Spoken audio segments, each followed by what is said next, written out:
Hi there, welcome to this introduction video for the Domino jointer.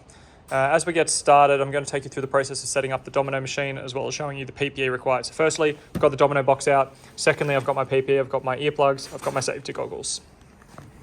When we open up the Domino machine at the start of the lesson, we need to inspect that all parts are here. So you need to find that you've got the cord, check that the cord is in good condition. You're really looking right at the end here to make sure there's no frayed cables, and at the end here to make sure the pins are straight and regular. Working our way through, we then have the Domino machine. Now, when you have a look at the Domino machine, there are a whole heap of settings on it. To start with, you do not want to plug it in. You want to start checking your settings.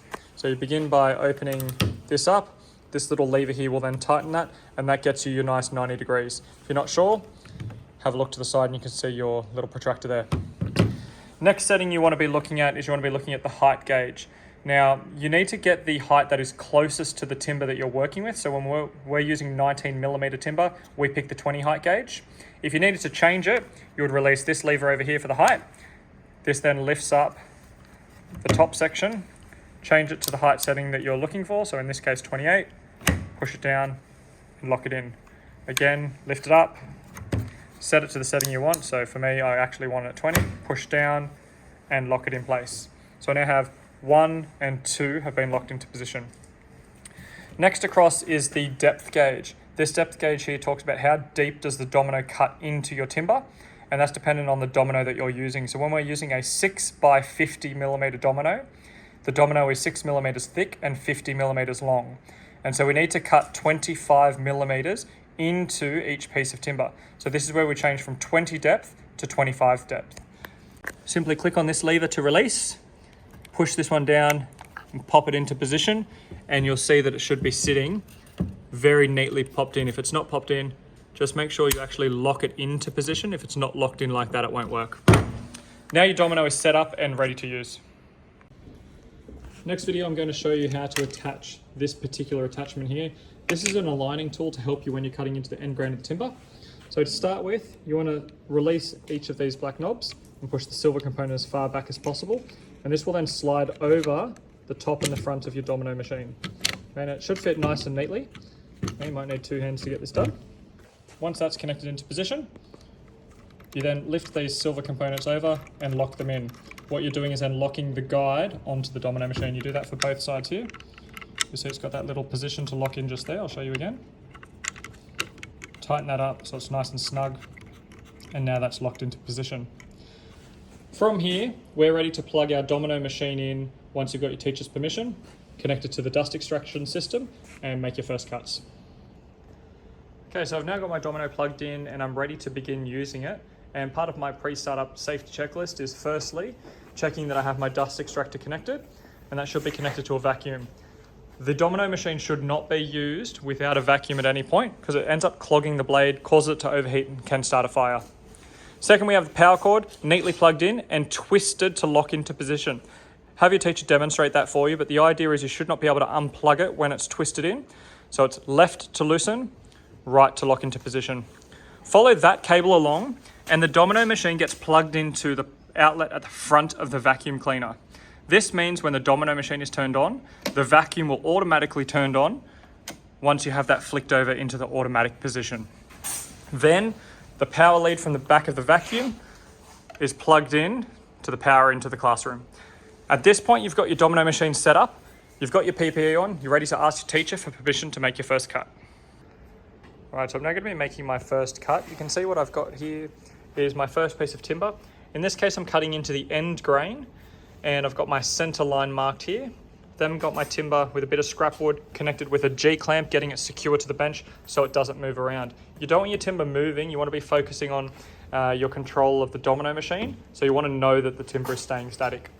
Now, because I'm cutting into the end grain here and this is quite a narrow board, I've actually attached the end grain aligner to the bottom of my domino machine. You would have seen that in a previous video. These 2 green knobs here are used to tighten up each of these aligning positions. And what you want to do is you want to align them so that this center line here lines up with this center line here each time you make your cuts.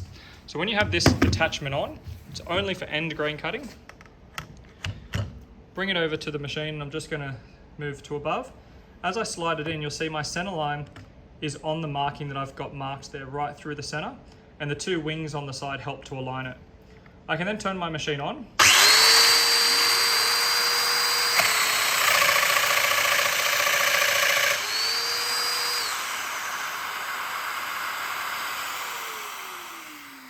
Now you'll notice that when I was making the cut and turned the machine on, a couple of things happened. Number one, I waited till the machine was at full speed and I heard that speed up before I made my cut. And I can then see that the cut has found itself directly in the center of the end grain, nice and aligned. The second thing you would have noticed is the vacuum cleaner came on automatically like it should have, and it turned off automatically after the cut had been completed. And that's how we do the end grain cutting on narrow boards using the Festool domino machine. Okay, so I'm now ready to make my cut into the side or the face grain effectively of my frame.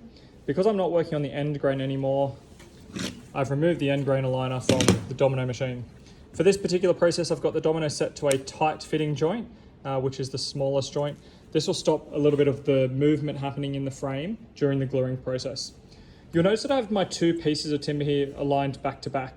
The reason for that is because one piece of timber on its own is too narrow and it doesn't give me the stability with the domino machine, which quite often will cause it to cut in at a crooked angle. So by putting the second piece of timber on, I'm able to get a little bit of better stability.